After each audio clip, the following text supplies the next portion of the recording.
Você já se pegou pensando: deixa pra lá, não vale a pena discutir, eu sou maior que isso?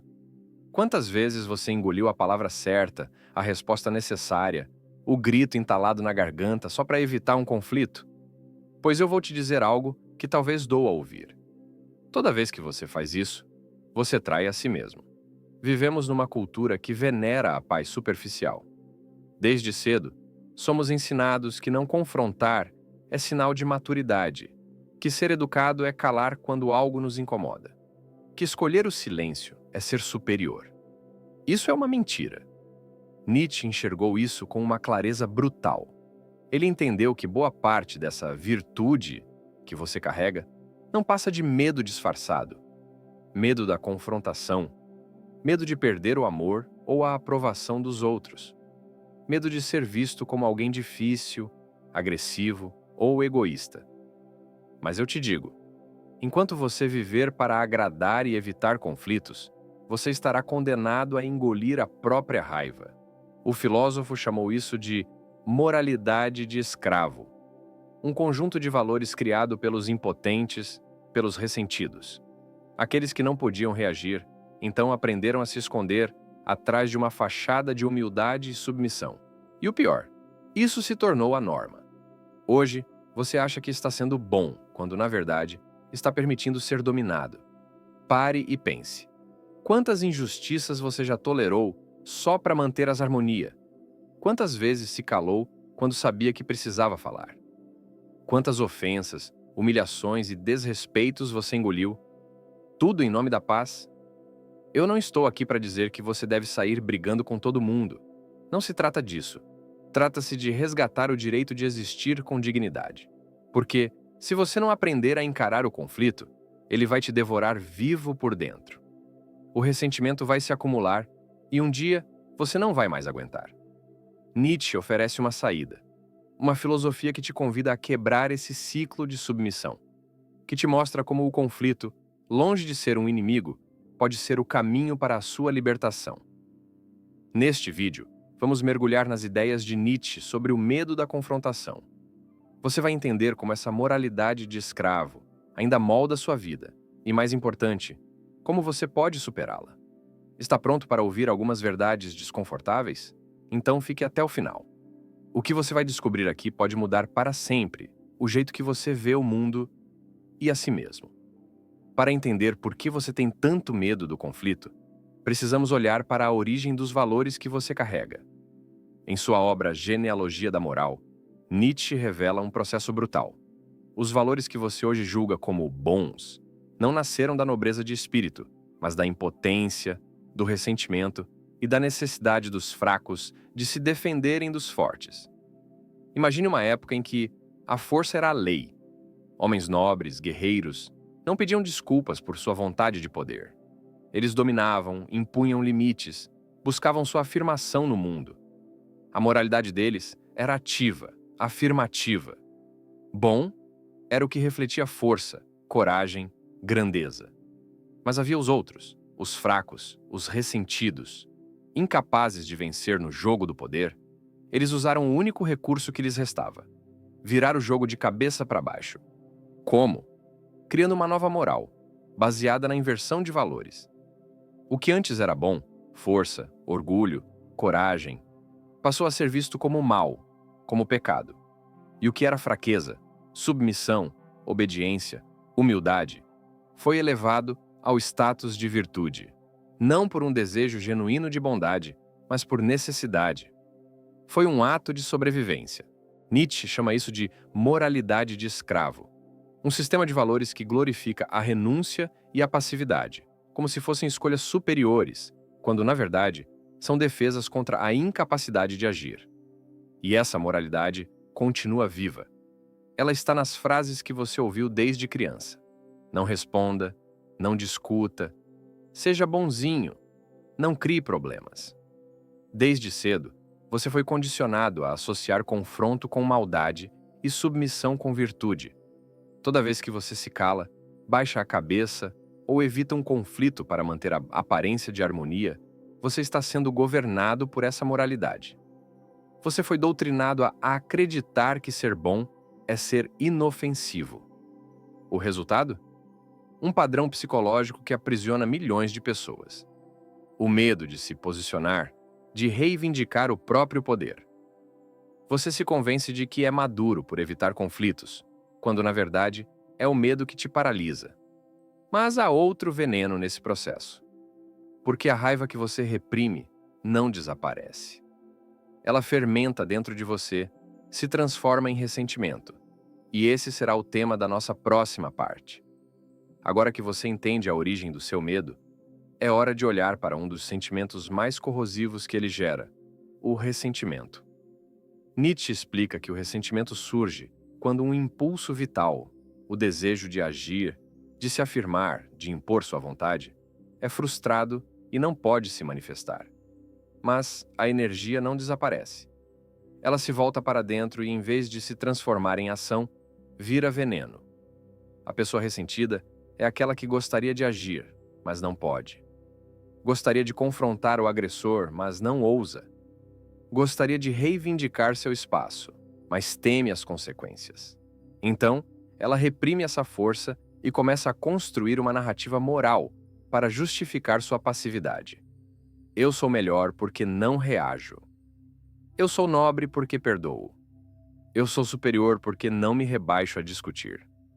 Mas tudo isso é mentira. Por trás desse discurso, existe uma raiva não reconhecida, uma frustração não processada, uma impotência que apodrece a alma.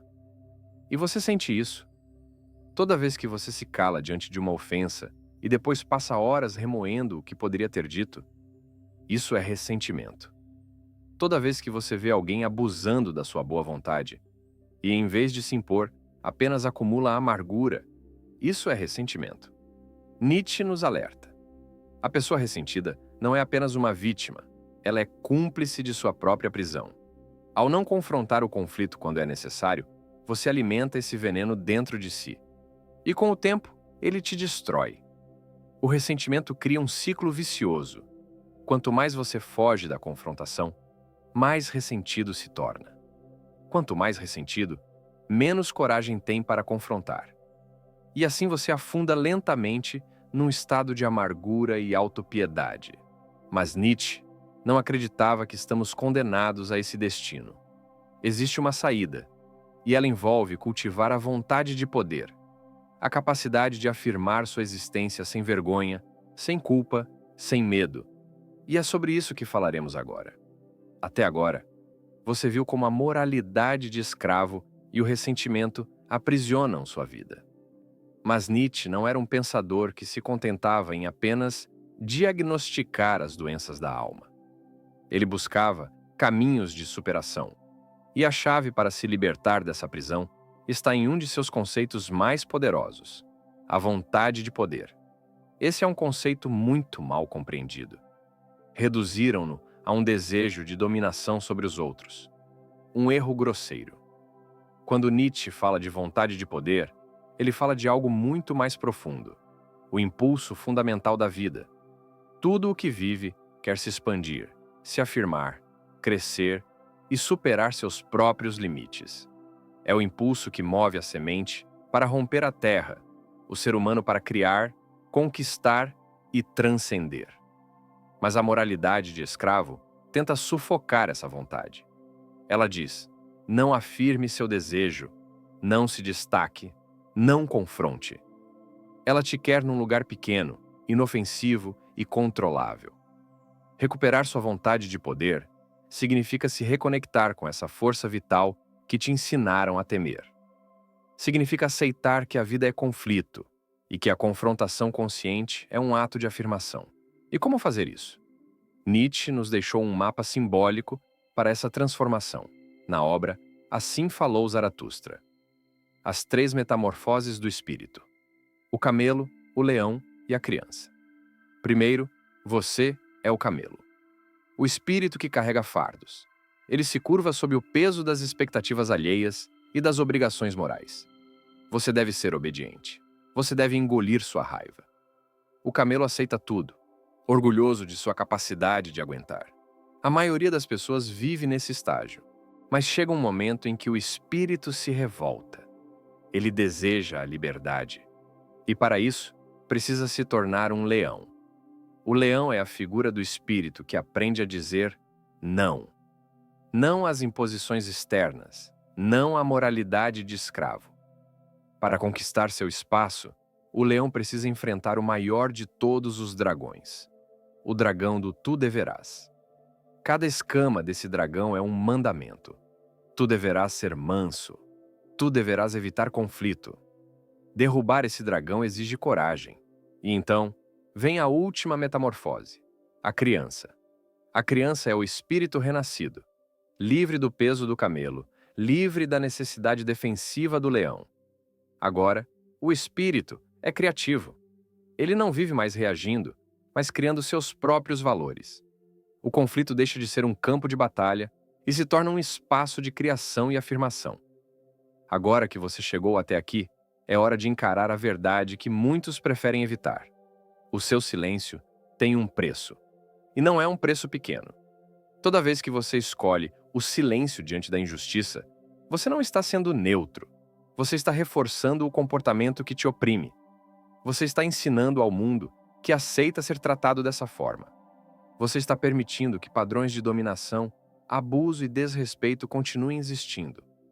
Uma vida autêntica exige coragem. E coragem nem é a ausência de medo. É a disposição para agir mesmo quando o medo está presente.